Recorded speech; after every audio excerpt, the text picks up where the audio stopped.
without any constraint. What is the Soviet Union? It is historical Russia. Suddenly they found themselves abroad. The Russians turned out to be the largest divided nation in the world today. They put an atomic bomb under the building called Russia, and then it exploded. Modern Ukraine was entirely created by Russia. More precisely, by Bolshevik communist Russia. Do you want decommunization? We are ready to show you what real decommunization means for Ukraine.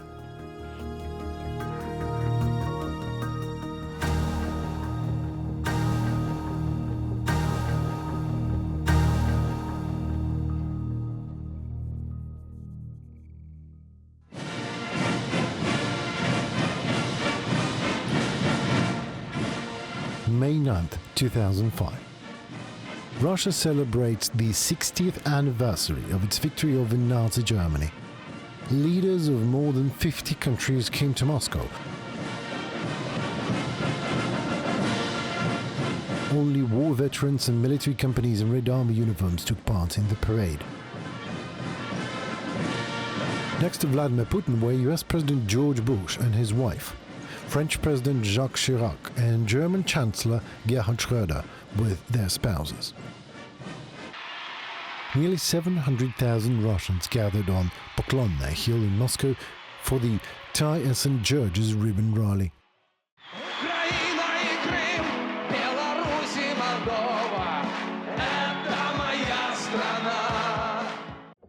From then on, the St. George Ribbon would become a symbol of the cult of victory and would be quickly spread by propaganda both in Russia and abroad. Today's Russia has not just taken the Soviet cult, it has brought it to the point of absurdity, because Russians have nothing else left, and Russian society has no other bond that would actually function. Along with the culture of victory, the figure of Soviet dictator Joseph Stalin returns to Russian discourse.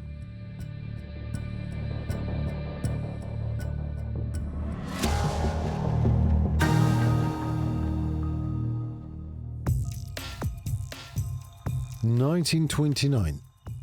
Weimar Germany is suffering from the Great Depression. It pays reparations to the victorious powers in World War I.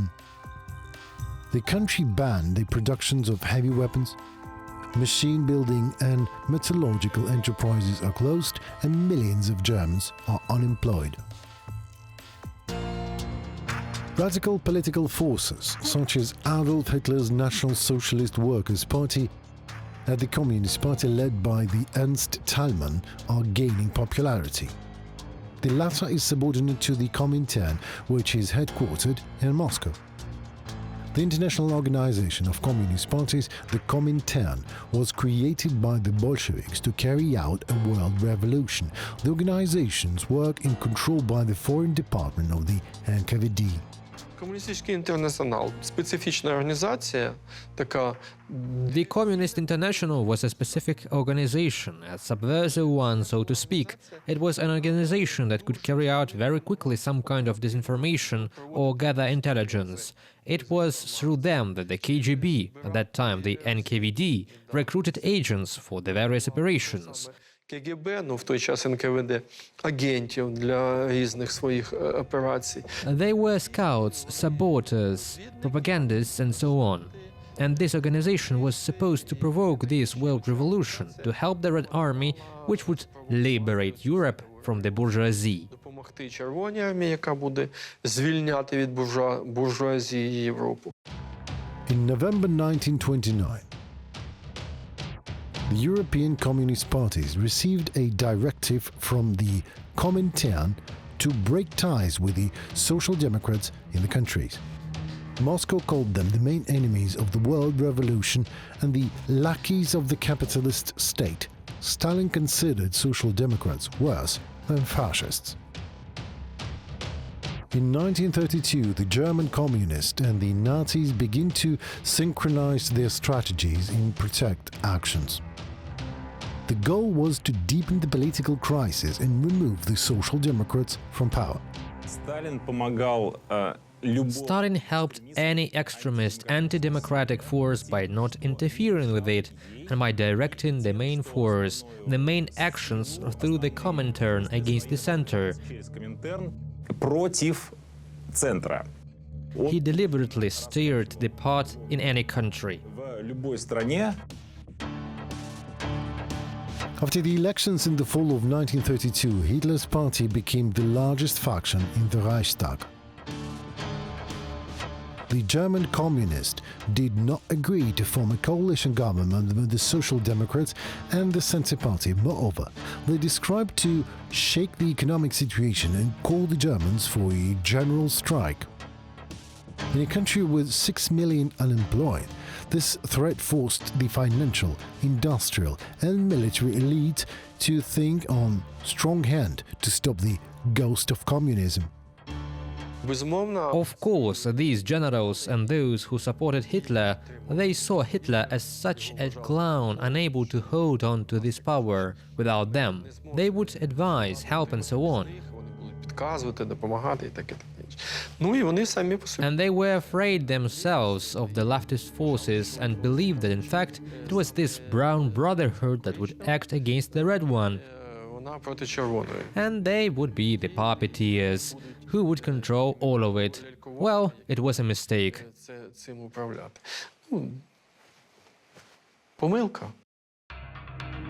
On January 30th, 1933, President of Germany Hindenburg appoints Hitler to the post of Reichskanzler of Germany. In the speech of the General Staff, Hitler proclaims his main political goal to be the conquest of a new living space in the East and its ruthless Germanization.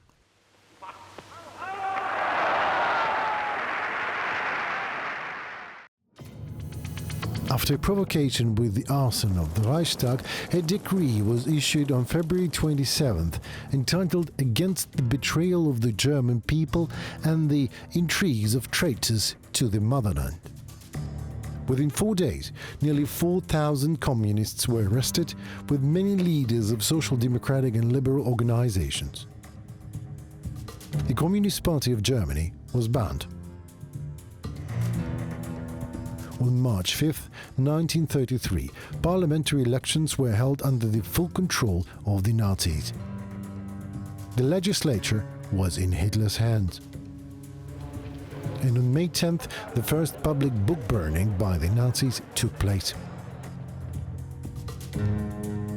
From that time on, persecution of Jews and seizure of their property begins. The first concentration camps are established. The official name of Germany becomes the German Reich, or the German Empire. After Hindenburg's death in 1934, the post of Reichspräsident was abolished. All the power passed to the Führer Reichschancellor of Germany, Adolf Hitler.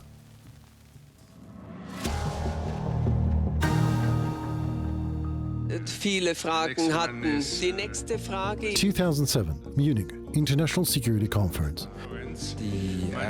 The Bayerische Hofhotel brought together world leaders and experts on global security. In this speech, Putin accused the United States of America of expanding in all spheres of international life and of extending NATO's borders. Russia is a country with more than 1,000 years of history, and it has always enjoyed the privilege of pursuing an independent foreign policy. We are not going to change this tradition today. All key global media immediately react to the statement. The British The Guardian quoted US Senator John McCain. The speech was the most aggressive from a Russian leader since the end of the Cold War, with some of the observations bordering on paranoia. April 2008, NATO summit in Bucharest. The leaders of the alliance discussed the prospects for the expansion of the bloc. Georgia and Ukraine were to join the NATO membership action plan. More than a suggestion, This was in Bucharest, and I called our allies together and said, let's provide a membership application process to Ukraine and Georgia, with the idea being that in order to get into NATO, there has to have the habits of democracy, sustained habits of democracy.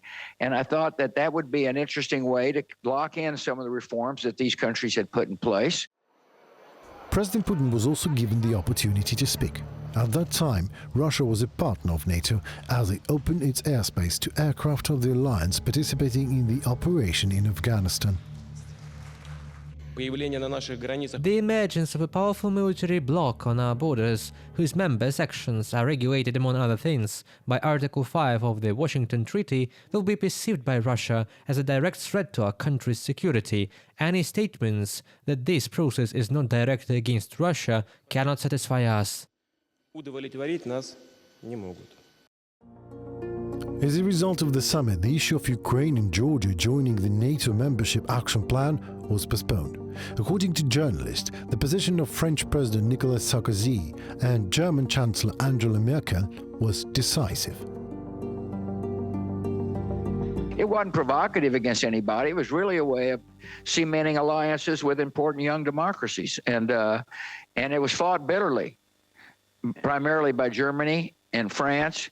We were heroes with the Poles and the Lithuanians and the Latvians and the Estonians, these young democracies that knew the importance of NATO in their lives. They wanted to see it extended to Ukraine and Georgia. But no, Angela Merkel put her foot down pretty hard.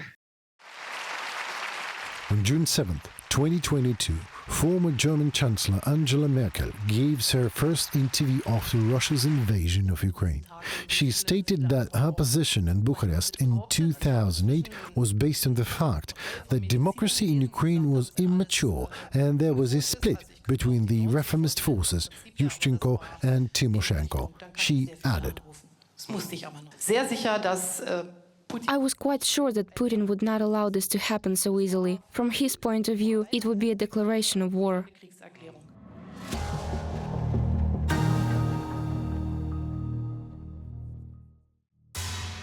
In 1938. The situation in Europe is catastrophic for Western democracies. Right-wing dictators came to power in many countries. Benito Mussolini in Italy, Adolf Hitler in Germany, and Francisco Franco in Spain. In Portugal, it was Antonio Salazar, and in Hungary, Miklos Horthy.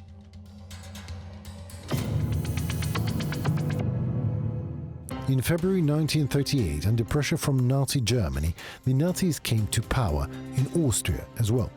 With the support, German troops occupy Austria on March 12th. The next day, Federal Chancellor Arthur Seyss-Inquart proclaims Austria annexation into Germany. The Anschluss took place under the slogan of the unification of the two German peoples. At the Party Congress in Nuremberg, Hitler began to speak of the oppression of Germans in Czechoslovakia. Czechoslovakia is an artificially created state. Its sole purpose in the event of a possible war is to bomb German industrial facilities. The suffering of the Sudeten Germans is indescribable. For every manifestation of their national will, they are persecuted like animals. The Reich will not tolerate such oppression. On September 15, 1938, British Prime Minister Neville Chamberlain arrives in Germany and meets with Hitler. The latter assured him that he would not start a war if the United Kingdom agreed to transfer of the Czechoslovakian Sudetenland area with predominantly German population to Germany. On September 19th, British and French diplomats presented a note to Czechoslovak President Benes. It demanded the ceding of the Sudetenland to the Reich and guarantees of security for the new borders. The Czechoslovak authorities were forced to agree.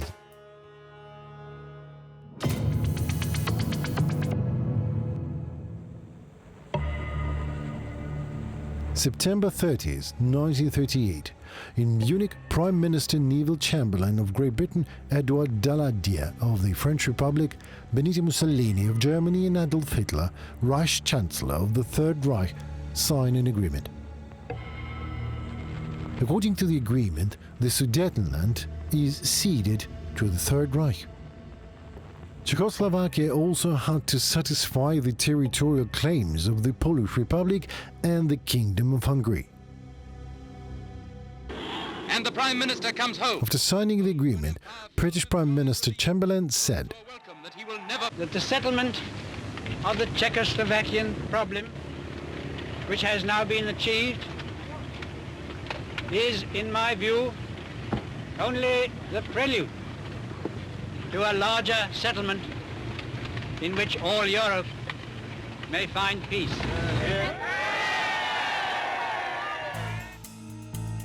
But in March 1939, German troops occupied the entire Czech Republic and Moravia in Slovakia was declared independent. Hungary seized the Carpathian Ukraine. German troops occupied the Memel region of Lithuania. And Italy occupied Albania.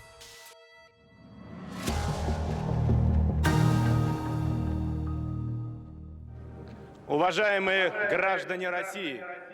May 9th, 2008. In Moscow, Victory Day is celebrated on Red Square for the first time in the history of the Russian Federation. A military parade with weaponry is held, including the Topol missile systems capable of carrying nuclear warheads. Fighters and strategic bombers are in the sky. The parade is hosted by the new Russian President Dmitry Medvedev. Russian Prime Minister Vladimir Putin is standing next to him on the podium.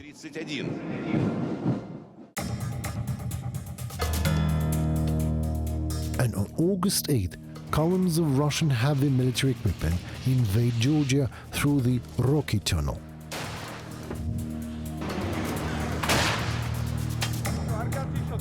Aircraft attacked Georgian positions near the cities of Tskhinvali and Gori and bombed the part of Poti on the Black Sea coast. More than 30 towns and villages came under fire. Tens of thousands of houses were destroyed.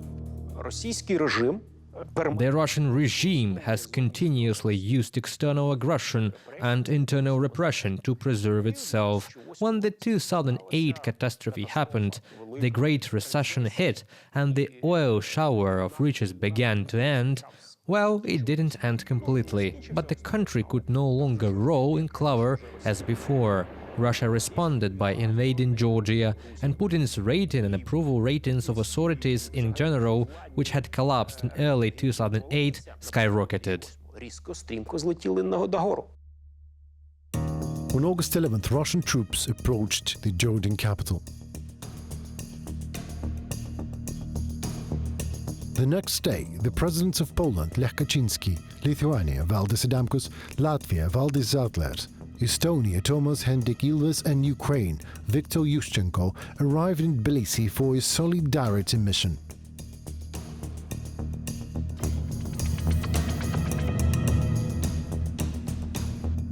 French President Nicolas Sarkozy is in Moscow. Following the negotiations, Russian President Medvedev agrees to the peace plan over the next 3 days. It is signed by the leaders of Georgian autonomies and the President of Georgia and Russia. The Sarkozy-Medvedev peace plan envisioned a cessation of all hostilities, the return of Russian troops to the original line, and an international discussion of the future status of South Ossetia and Abkhazia.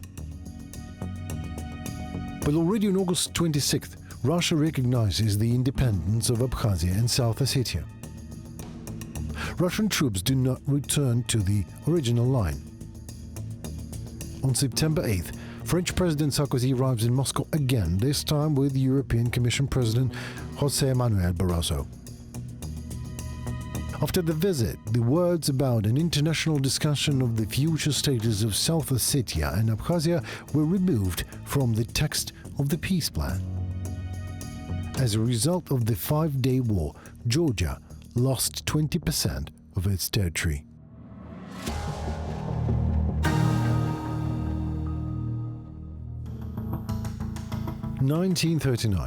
August 19th. The military mission of Great Britain and France are in Moscow. For a week, they have been negotiating an agreement with the USSR in case of possible aggression by the Third Reich. The USSR is represented at the negotiations by People Commissar of Military and Naval Affairs Kliment Voroshilov. He demands that the agreement includes the right to send the Red Army into Poland.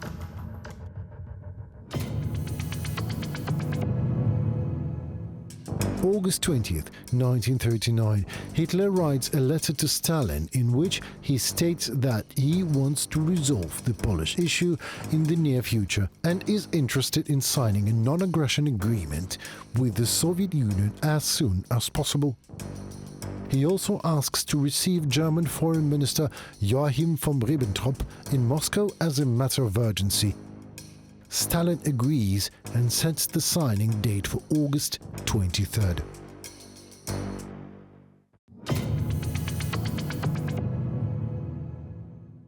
August 23rd, 1939. German Foreign Minister Ribbentrop arrives in Moscow. In the Kremlin, in the presence of Stalin, Foreign Minister Vyacheslav Molotov and Minister von Ribbentrop signed a non-aggression agreement between Germany and the Soviet Union. On that day, a secret protocol was also signed, according to which Nazi Germany and the Soviet Union divided Northern and Eastern Europe into their spheres of influence. Finland, Estonia, Latvia, Lithuania and Bessarabia were added to the Soviet Union's sphere of influence. Poland was divided amongst the signatories. Later, this agreement went down in history as Molotov-Ribbentrop Pact.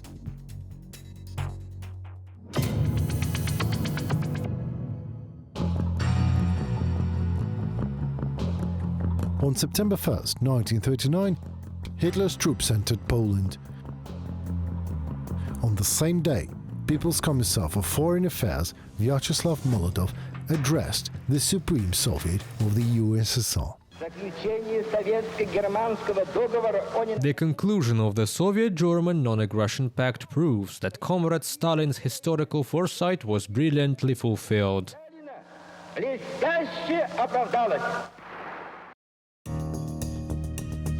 But the Red Army did not cross the border into Poland on September 1st. On September 3rd, England and France declare war on Germany. This is how the Second World War began. In September, after the war broke out between England and France on the one hand and Germany on the other, Stalin told Dimitrov, then head of the Comintern, that the war provided with good conditions for the spread of socialism. His conversation with Dimitrov is recorded in Dimitrov's diary, which has been published in many languages. It is the first half of September 1939. It was only September 17th at 6 a.m. Moscow time that the Red Army began its invasion of Poland. On September 22nd, a joint parade of the Wehrmacht and the Red Army took place in Brest.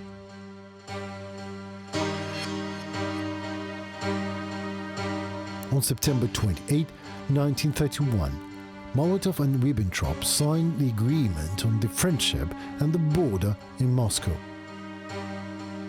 The partition of Poland was complete.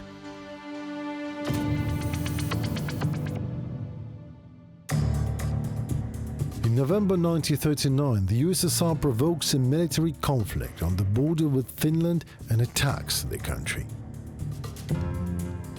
The Soviet-Finnish War lasted until March 13, 1940.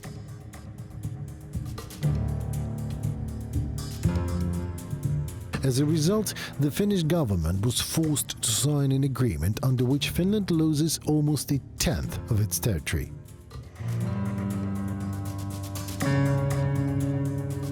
In June 1940, NKVD units attacked the border posts of the Baltic countries and their occupation begins. December 23, 1939, the Soviet newspaper Pravda publishes information that Adolf Hitler and Ribbentrop congratulated Stalin on his 60th birthday. In response to the congratulations, Stalin wrote, "Their friendship between the peoples of Germany and the Soviet Union, cemented by blood, has every reason to be long and strong." According to historians, from 1939 to May 1941, the NKVD handed over German communists to the Gestapo several times. Most of them later died in concentration camps. As a rule, those were German communists who had previously left or fled Germany for the Soviet Union and were trying to find some kind of refuge in a communist country that was friendly to them. Many of them had already been repressed as German agents at that time. In 1939, on Stalin's order, NKVD troops began mass deportations of citizens from the occupied territories. The lists were prepared in advance. Poland was first on the list. The next wave of repression that began was the deportation of the families of those previously repressed. Later, refugees, who were mostly Jews fleeing the German occupation zone, were deported, and later they also began to purge all the unwelcome. And in 1941, the cutting edge of the deportation and repression was mainly directed against Ukrainian organizations. By various estimates, from 400,000 to more than 1 million people were deported from western Ukraine and western Belarus to Siberia, the Volga region, and Kazakhstan.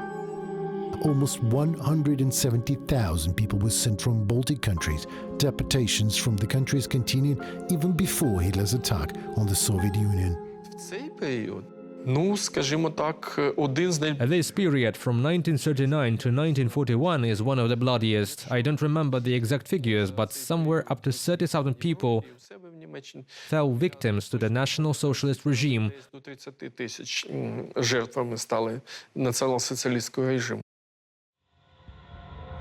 Whereas Stalin was responsible for the deaths of hundreds of thousands of people.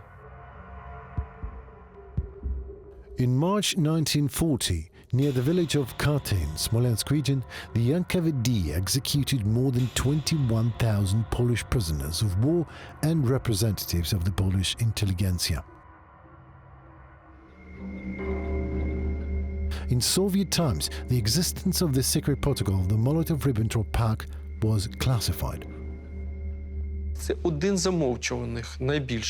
This is one of the most silent periods in Soviet history. There are a lot of secrets here and a lot of answers to the question of why and how events unfolded. Чому і як далі розвернулися події?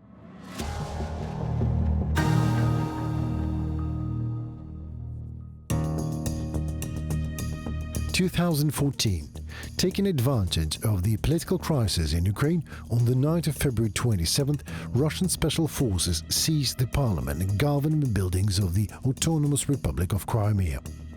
This was the beginning of the annexation of Crimea and the war in eastern Ukraine. On March 18th, Putin signs a treaty on the accession of Crimea to Russia, based on a referendum that was not recognized by the international community. Thousands of Russians gathered on Red Square in Moscow to celebrate the event.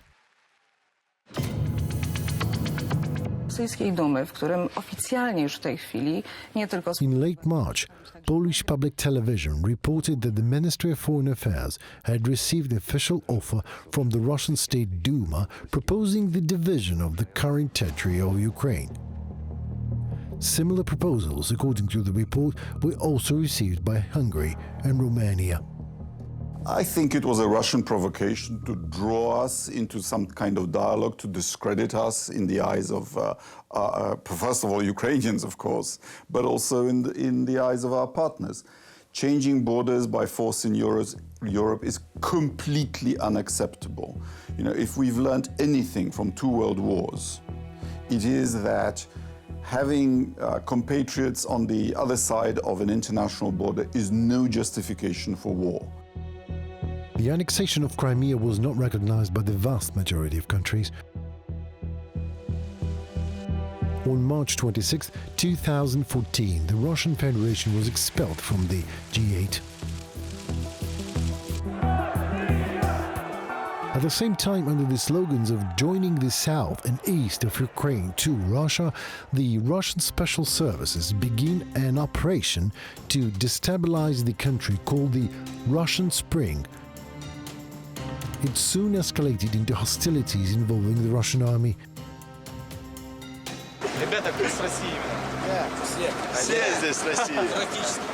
Президент Владимир Putin. On the direct line of Russian TV channels, President Putin would say that Russia was not involved in the events in eastern and southern Ukraine. This is all nonsense. There are no Russian units in eastern Ukraine. There are no special services, no instructors. These are all local citizens. He is the brain behind all that. I mean, it is in accordance with traditional Putin thinking. We all know that he grew up in KGB in the Soviet times, and the methods he used, his whole thinking, it is impacted by his growing up in the old Soviet system. So, in a way, I'm not surprised. I think that the West in general, including the United States, did not want to understand the serious and aggressive foreign policy that Mr. Putin. We should have put down just very strong sanctions after Crimea, even stronger right after the Russian operation began in April. We should have given weapons to Ukraine early on. But all these things we weren't ready to do. And if we had had a strong reaction to Crimea, maybe Putin would not have gone to the Donbass.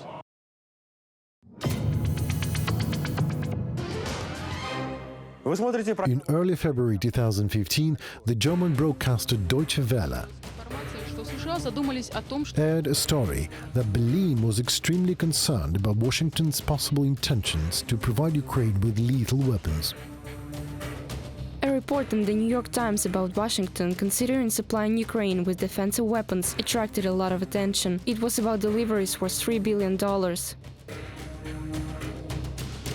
morning, everybody. Please be seated.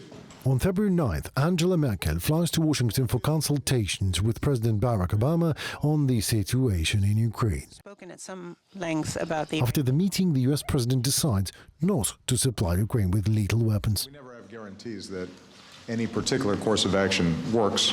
The German ambassador to the United States, Peter Wittich, said that Barack Obama agreed with the head of the German government that it was important to give diplomatic and political efforts some time. And I feel even more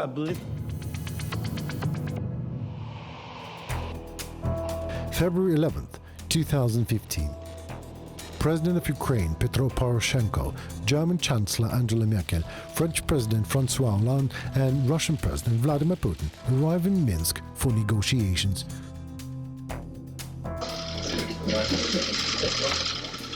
The negotiations lasted 16 hours. At a joint briefing of the results, Angela Merkel and François Hollande said,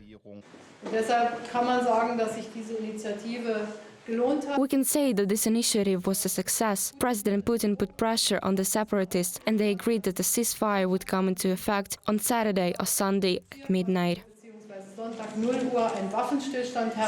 It was a long night and a long morning, but we came to an agreement on a global settlement of the Ukrainian conflict. On February 18th, 2015, a hybrid peace came to Ukraine.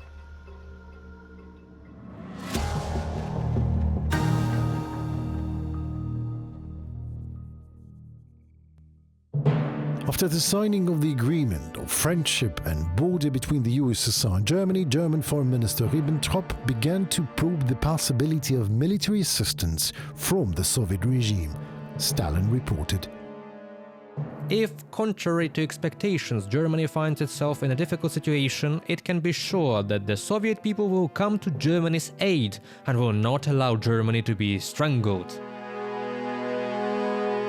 From December 1939 to the end of May 1941, the Nazi regime received from the Soviet Union 1 million tons of oil products, over 1.5 million tons of grain, tens of thousands of tons of cotton, almost 2,000 tons of nickel, and other strategically important raw materials.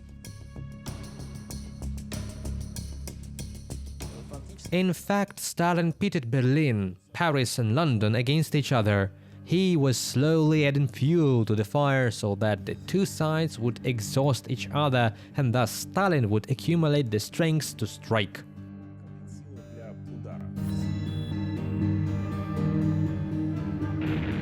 On May 10, 1940, Germany invaded France. On June 22nd, France surrendered.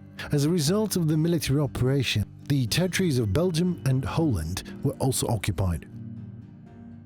And on July 10th, the Luftwaffe began bombing cities in Great Britain. The main goal of the airstrikes was to destroy infrastructure and industry, demoralize the population, and finally force to surrender or sign peace on Germans' terms.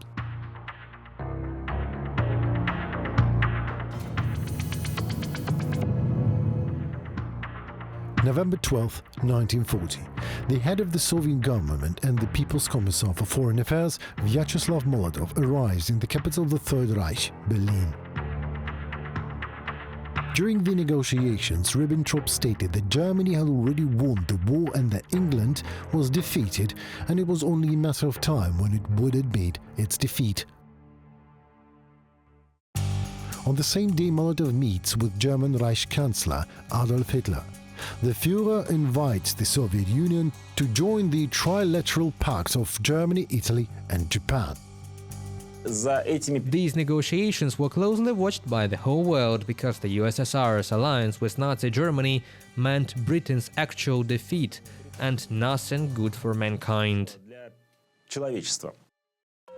Even before the negotiations begin, Stalin instructed Molotov to agree to join the trilateral pact if the Germans recognized the USSR's serious interests in Finland, Bulgaria, Turkey, Iran and North Sakhalin.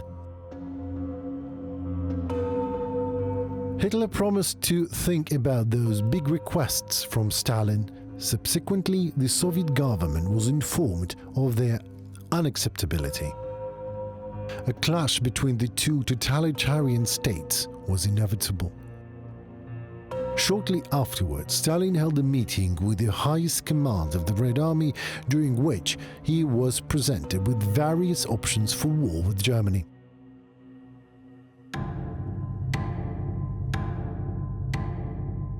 At that time, Stalin had at his disposal a ground army that was larger in number of men, divisions, tanks, airplanes and artillery than the armies of France, Great Britain and Germany combined. On December 18th, almost 2 weeks before the new year of 1941, Hitler signs Directive 21, the Barbarossa Plan, to prepare an attack on the Soviet Union.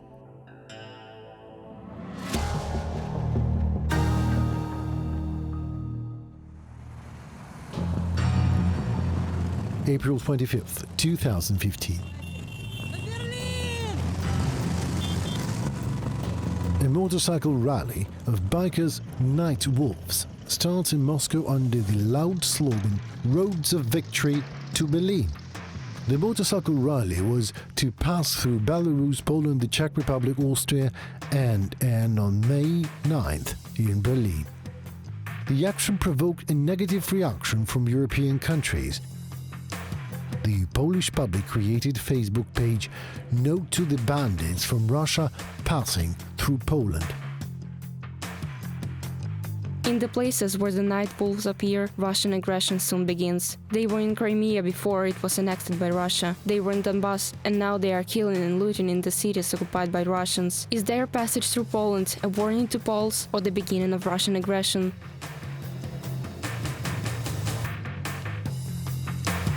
The Polish foreign minister denied Russian bikers the right to enter the country.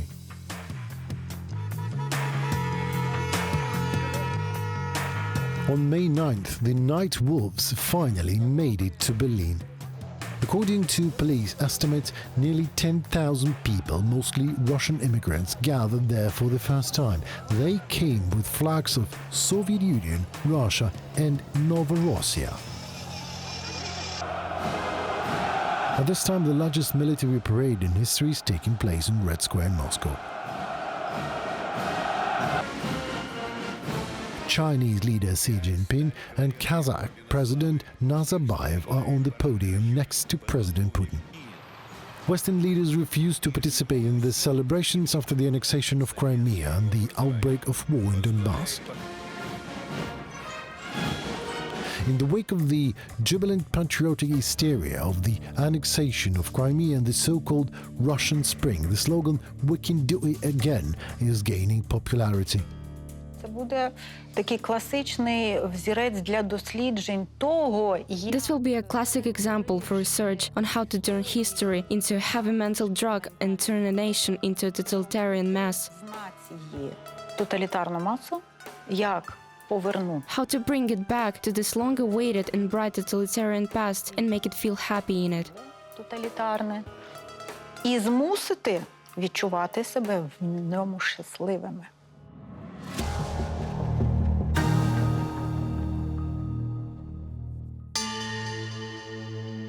June 22nd, 1941. At 4 a.m., German troops invaded the Soviet Union.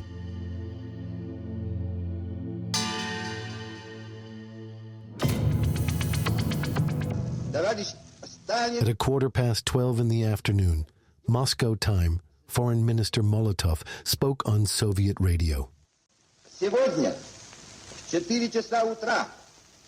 Today, at 4 o'clock in the morning, without making any claims against the Soviet Union, without declaring war, German troops attacked our country. Германские войска напали на нашу страну. The head of state, Joseph Stalin, delayed his address to the people. According to eyewitnesses, he was depressed. The Russian State Archive of Socio-Political History has preserved an exemplary note by Pavel Sudoplatov, deputy head of the NKVD Intelligence Department. Around June 25th, 27th, 1941, I was summoned to the office of the former People's Commissar of Internal Affairs, Beria. Beria told me that there was a decision of the Soviet government according to which it was necessary to find out informally on what terms Germany would agree to end the war against the USSR and suspend the offensive of Nazi troops, whether the Germans would be satisfied with the transfer of such Soviet lands as the Baltic states, Ukraine, Bessarabia, Bukovina and the Karelian Isthmus to Germany. If not, what territories Germany would claim additionally. On June 28th, the Germans captured Minsk. This was the culmination of Stalin's psychological shock. He went to his dacha and did not appear in the Kremlin.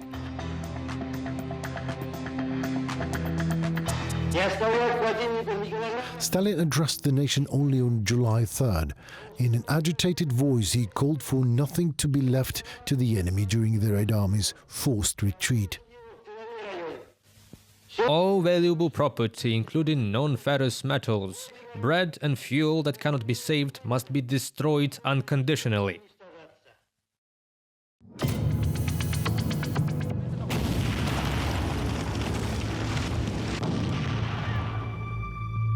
Soviet state and party bodies, with the active participation of the NKVD, began to carry out this order.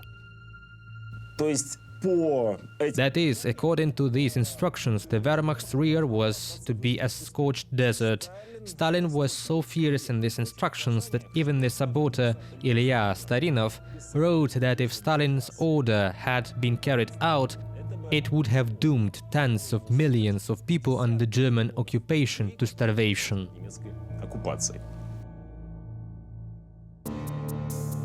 In summer of 1941, 3.5 million soldiers and officers of the Red Army actually surrendered. 80,000 defected to the enemy's side.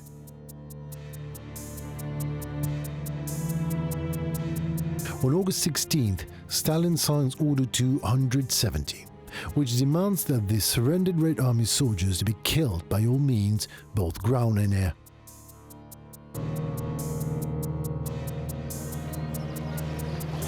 The quickly deployed German camps for Soviet prisoners were not designed for such a large number. People began to die of starvation and disease.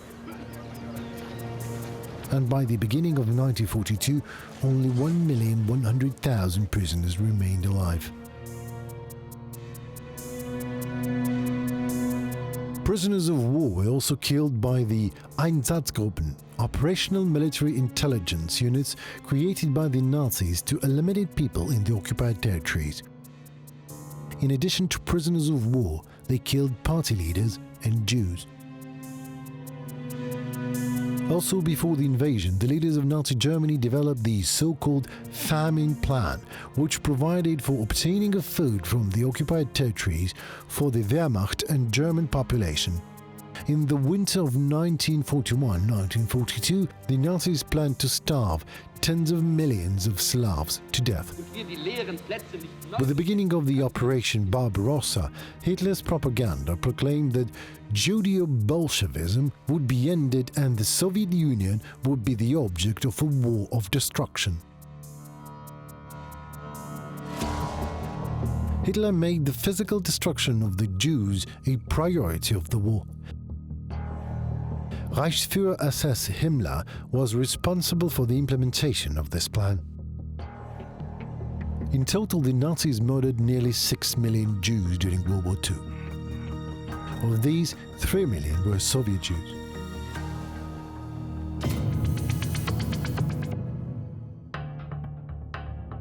At this time, the NKVD began to forcibly relocate entire peoples from the places of historical residence on Soviet-controlled territory. In total, representatives of 61 ethnic groups from the Soviet authorities accused of collaboration were repressed. Amongst them were Kalmyks, Ingush, Chechens, Kara-Balkars, Crimean Tatars, Meskhetian Turks, Greeks, Bulgarians, Crimean Gypsies, as well as Germans and Poles.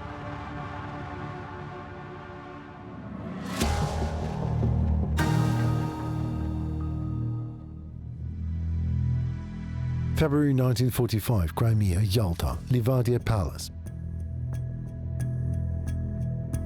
A conference of leaders of the states of the anti-Hitler coalition, the United Kingdom, the United States, and the Soviet Union is taking place.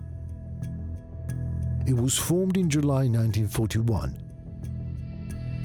As part of this support from the Allies, the USSR received aid worth $160 billion at the current exchange rate. The main topic of the negotiations between US President Franklin Roosevelt, British Prime Minister Winston Churchill, and Soviet Premier Joseph Stalin was the fate of the post-war world and the division of spheres of influence. Stalin believed that the war winner was entitled to territorial gains. All countries where the Red Army set foot were to become part of the Soviet sphere of interest. At the negotiations in Yalta, Stalin managed to secure political control over almost all of the occupied territories. Stalin's triumph in World War II turned the Soviet Union into superpower. But at the same time, it was a disaster for the countries of the Central and Eastern Europe.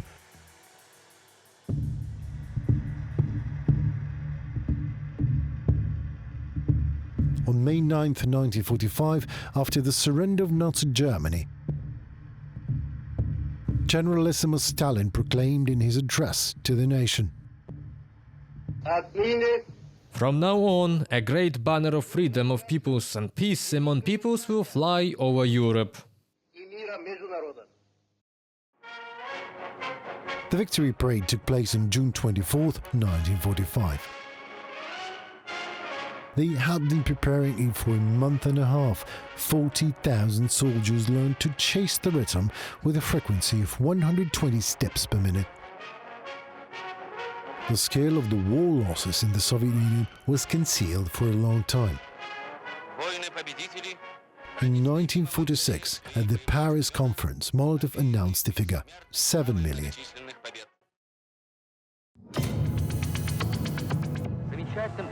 In 1961, Khrushchev, in a letter to the Norwegian ambassador, mentions 20 million.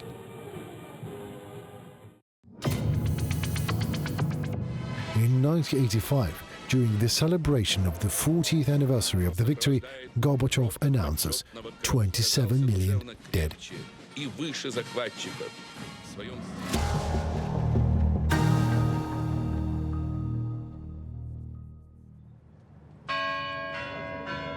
June 24, 2020, Moscow's Red Square sees the celebration of the 75th anniversary of the Victory Day.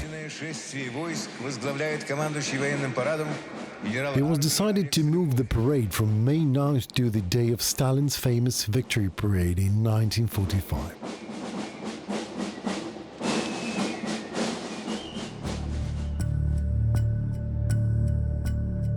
The next day, on June 25th, a referendum on the so-called zeroing out of Putin's presidential term began in Russia. After the referendum, Putin was given the opportunity to lead the country until 2036. Come in. Good afternoon, thank you. Yes.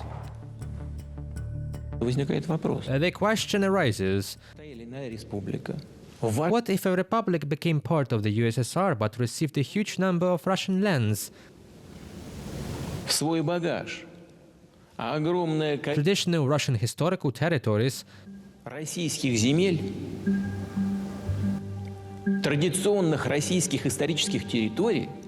and then decided to secede. But then it should at least leave with what it came and not carry with its gifts from the Russian people. Also in June, Patriarch Kirill consecrates a new church, the main church of the Russian armed forces, and becomes a Father Superior. On the eve of the opening of the main church of the armed forces, it became known that the church was to be decorated with a mosaic depicting the 1945 Victory Parade and a portrait of Stalin. But this caused a negative reaction in both Orthodox and secular circles, so the mosaic with Stalin was dismantled and moved to a museum next to the church. It houses various artifacts, including Adolf Hitler's personal belongings.